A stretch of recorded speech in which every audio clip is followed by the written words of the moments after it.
To everyone.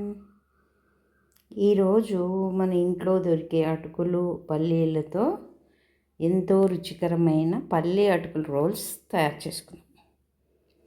So ఇది ఏం చేయాలంటే ఫస్ట్ అటుకులను కడిగి 5 నిమిషాలు నానబెట్టుకోవాలి. వేయించిన పల్లీల్ని పొడి చేసి పెట్టుకోవాలి. ఆ తర్వాత ఒక గిన్నెలో అటుకులు, పల్లి పొడి, ఉల్లిపాయ, పచ్చిమిర్చి, కొత్తిమీర, అల్లం, ఉప్పు, కారం వేయాలి. అన్నీ బాగా కలిసే విధంగా చేత్తో కలుపుకోవాలి. ఈ మిశ్రమాన్ని రోల్ ఆకారంలో చేసుకోవాలి.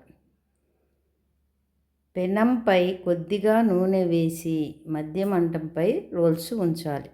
అన్ని వైపులా బాగా కాలేంత వరకు చేసుకున్న తర్వాత వీటిని వేడివేడిగా టమాటా సాస్ తోటి తినొచ్చు.